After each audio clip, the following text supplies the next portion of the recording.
Hello planner friends, and thank you for joining me in this video. I honestly thought that I was going to be done with making YouTube videos relating to planners, but here I am making another one, and this is going to be a long one because one thing that I didn't do last year is I didn't do a tutorial of how I put my planner together. So this year, that is what I'm going to do.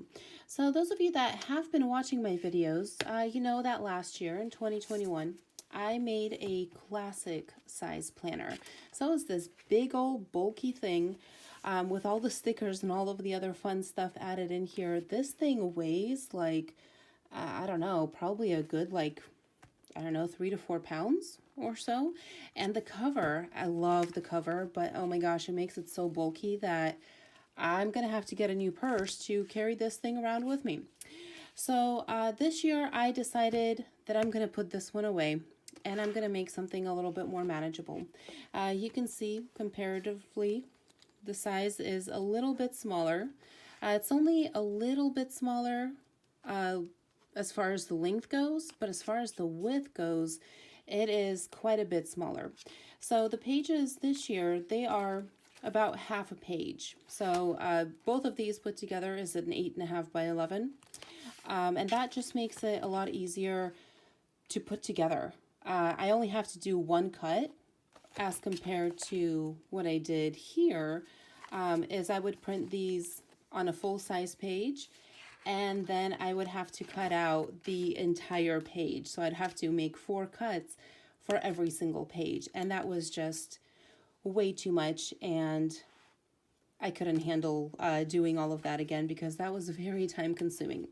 The one really cool thing that I like about the classic planner, the way that I made it, is that everything kind of fits in.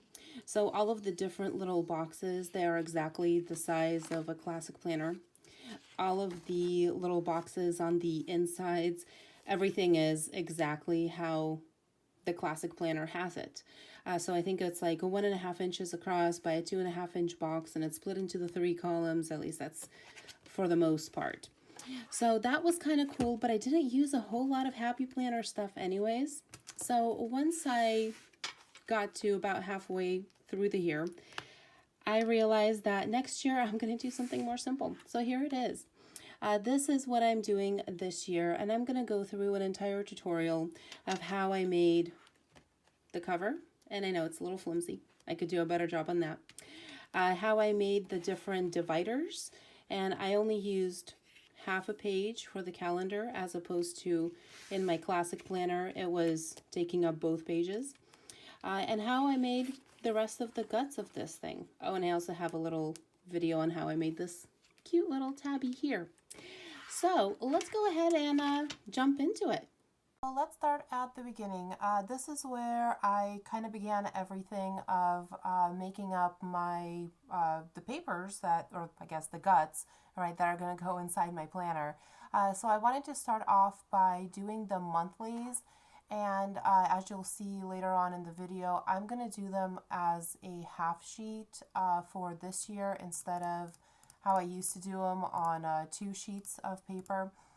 So I'm going to zoom out here so you can kind of see this is going to be just a regular 8.5 by 11 piece of paper, and I'm going to split it right down the middle and I'm going to stick that into my planner. I figured this was going to be saving me a whole lot of time and whole lot of cutting rather than doing it the classic size planner.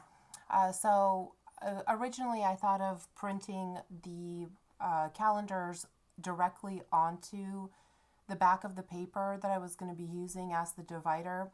And then I realized that the paper I'm going to be using is kind of thin, and it was going to be really hard to plan all of these calendars out and figure out which papers I want for what.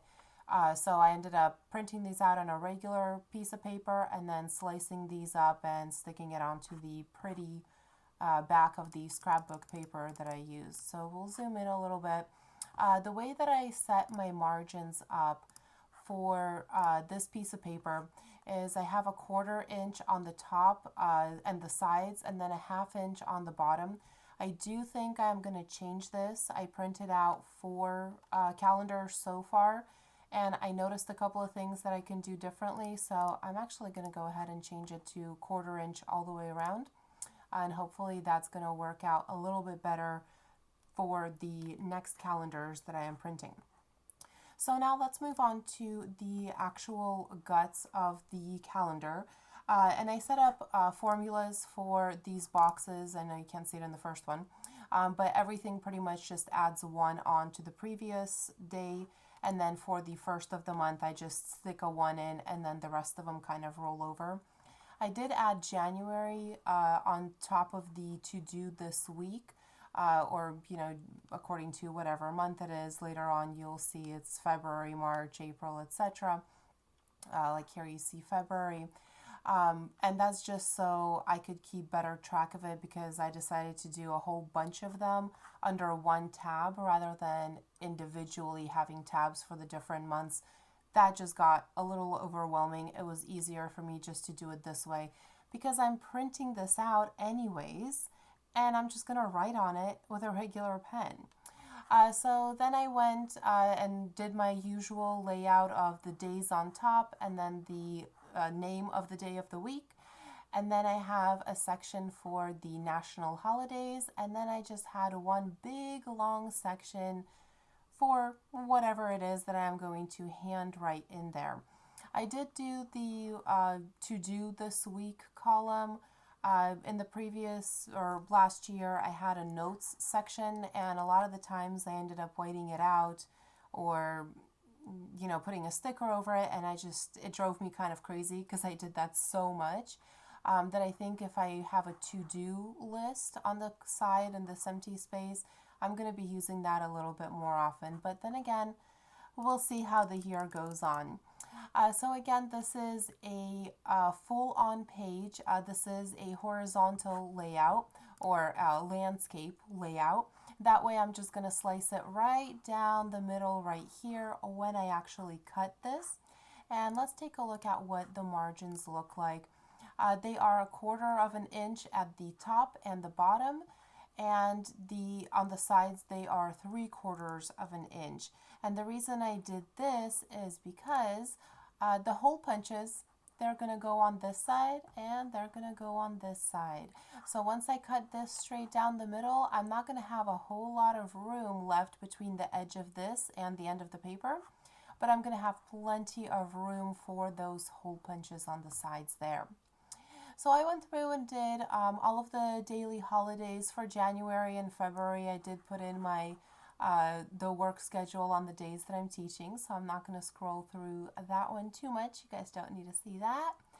And I am going to go through and fill in, once I print this out, I'm going to do all of the bills that are recurring. I'm just going to do that by hand. I might add a little sticker in there, who knows. So this is pretty much the Excel part of it. I only did until June, or throughout May. So the last day that I have printed currently is June 1st is the actual last day. And I will work on this kind of going on throughout the months. I don't think I need to plan too much ahead. So I think 6 months is going to be a fairly good starting off. So one of the questions that I had is, where do I find all of these national holidays? And the answer is on my favorite website. And my favorite website to use is checkiday.com. There's a lot of different websites out there, but I really like this one. I feel like this one is really more comprehensive than everything else, than any other websites out there. It's the most accurate that I have found. On some of the other websites that I have used in my past, it would give random holidays that wouldn't actually fall on the actual day. Like, for example, this one, National Gluten-Free Day, is observed on the second Monday in January. And if you look at different websites, they might not list this because, well, they just don't keep track of it, whereas this one does. Another really cool thing is that if you click on one of these holidays, it actually gives you the dates that it observed, who it's founded by, sources, and a little bit of a description.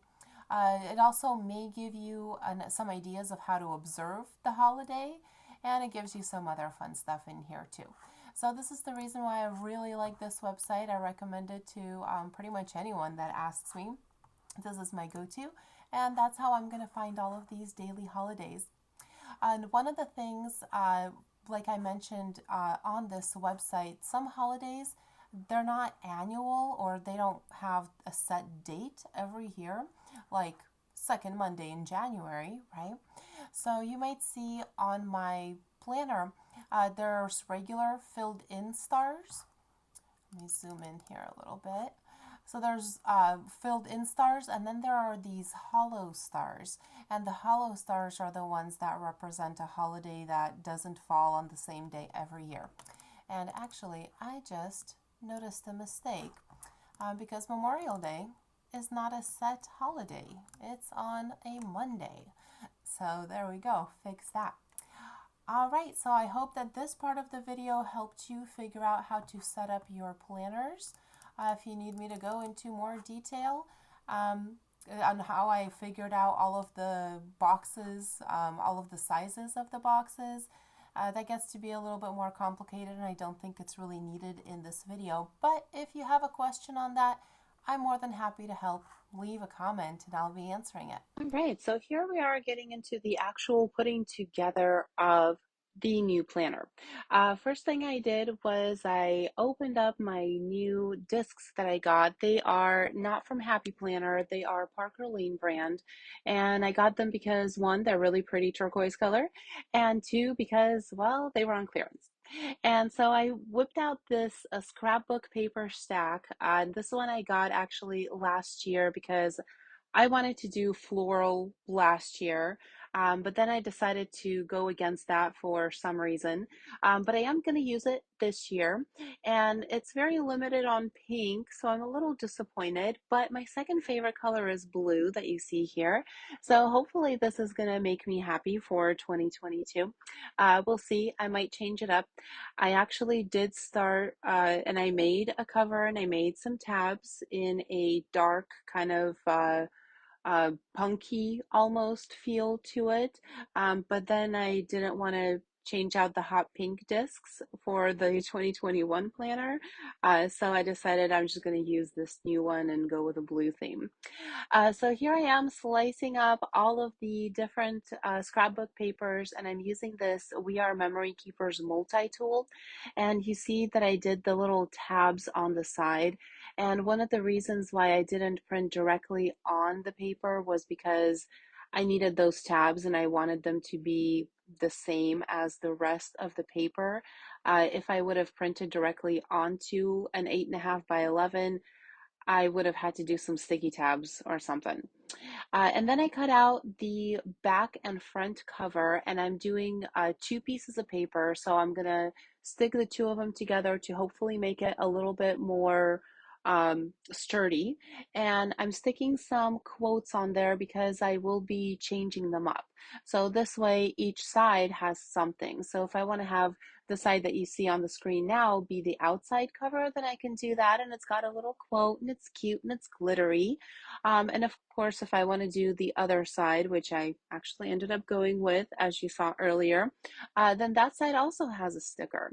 Actually, the other sides, they're not stickers. They are these vellum papers that I ended up sticking with just a couple of dots of glue.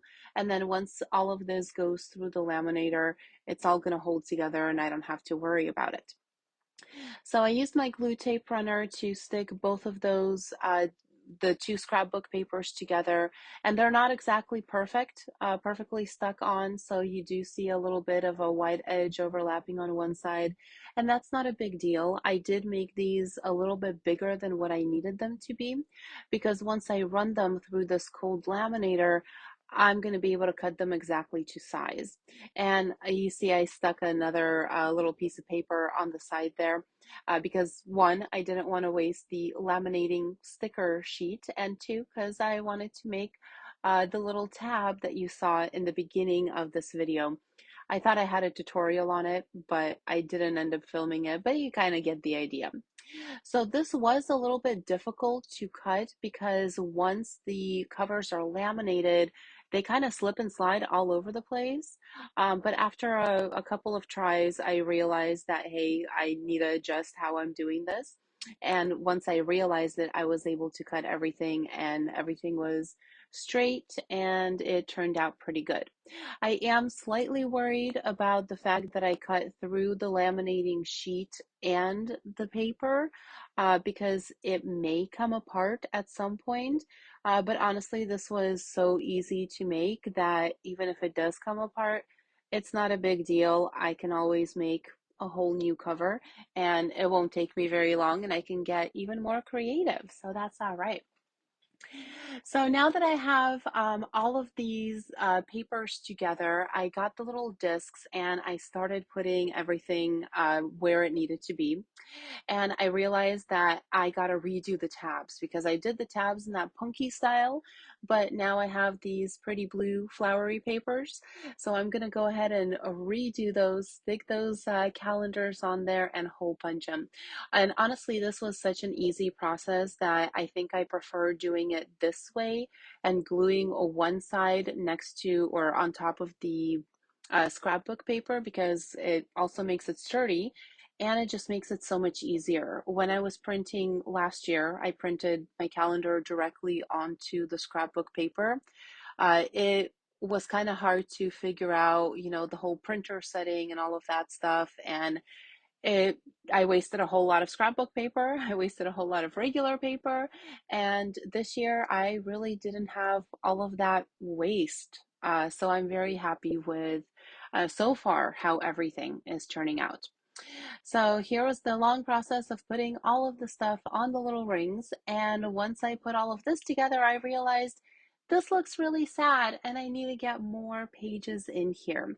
So I got behind my computer and I put all of these different pages together. So I did, now I have January through June 1st.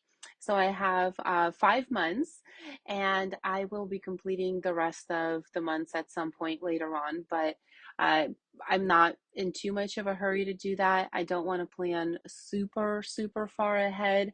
So I think 5 to 6 months at a time is going to be just perfect. And again, I'm sliced up the pages. As you can see, they're double-sided. I only had to do one cut and I have all of my pages together. I hole punched everything and then I stuck it into the correct place inside of the planner. And once I'm done doing this, I'll go back through and I'll print out the rest of the calendars and do the rest of those tabs. And that is it.